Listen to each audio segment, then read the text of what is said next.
Hello everybody and welcome to another episode of the Gear Talk, and this time I'm going to talk about the Holga 120S.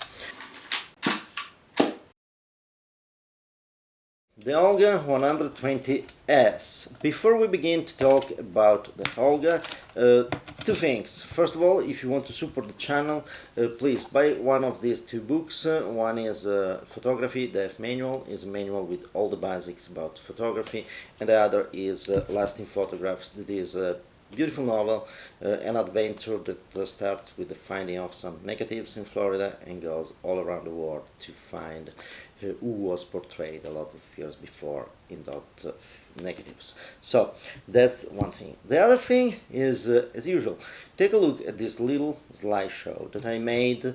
It was a couple of rolls of film that I made with this camera at the beginning, and I found them in my archive, and you can have an idea of how this camera works actually and the kind of images that you can get.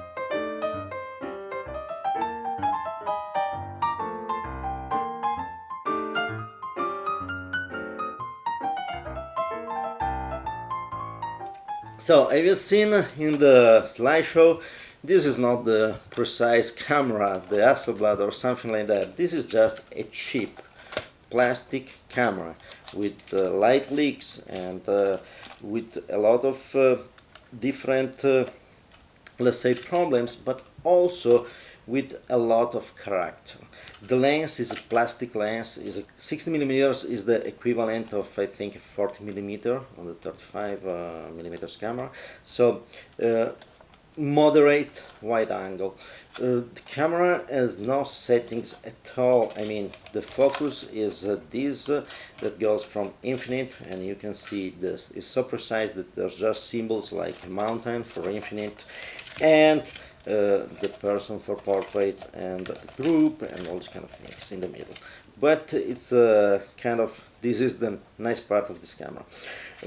There's something, is a setting here, this sun, and says this is flash or cloudy, but honestly I don't understand why these two things is just if you look inside, yes, if you put sunlight, there's a little bit, the aperture close a little bit, but it's just you know, instead of be around the shape of the aperture, it becomes something strange like that, because there's two things that slides in. So it's quite nice.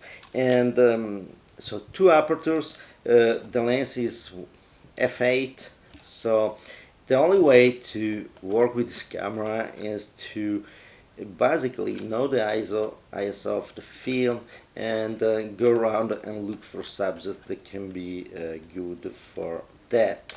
So that's the thing. Using the Sunny 16 rule, it's pretty easy to do that.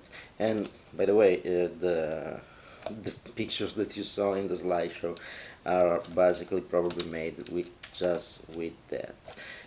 Nothing more about this camera. It's you have a nice viewfinder that is just an idea to understand what the camera is pointing, and but that's really not very precise. And again, you can have a lot of light leaks in this camera.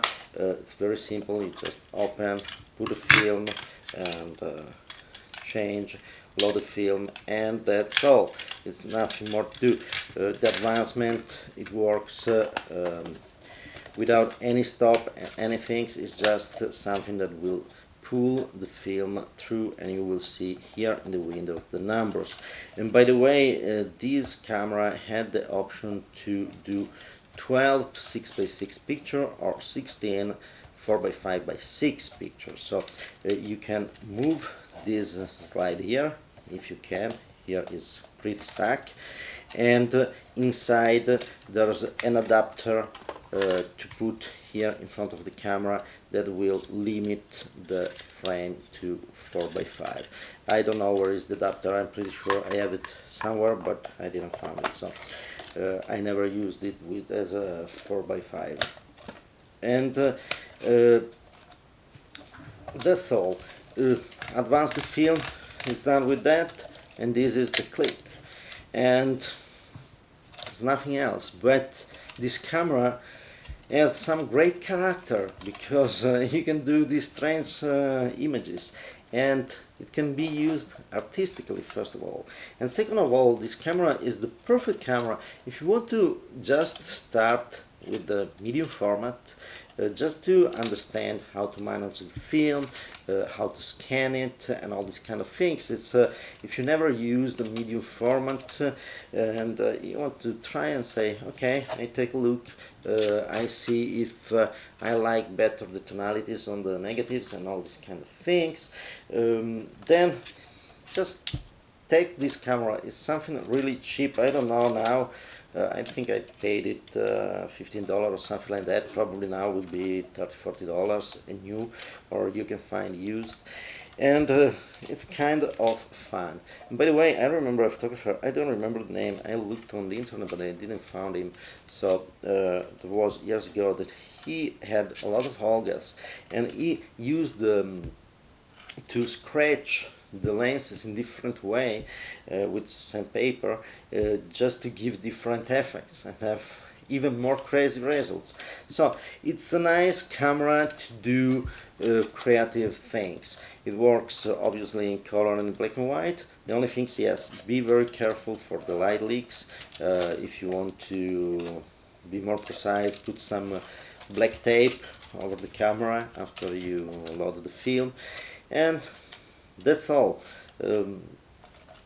Nothing more about this camera, just a fun camera to use sometime.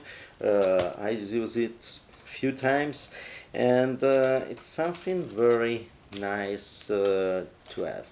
And if you want that special look that is now is becoming trendy again, this is really a good camera to have. And yes, that's all. Nice strap, by the way. The good things about the strap, and it keeps the back latches closed, because this goes down with this.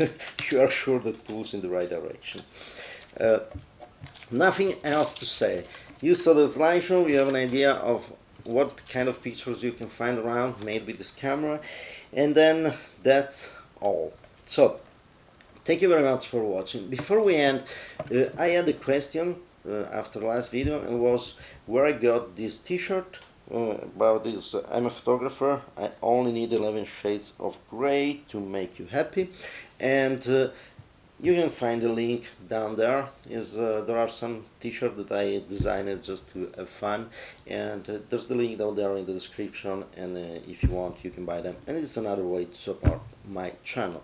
So thank you very much for watching, and see you next time, and perhaps with a more serious camera. Thank you.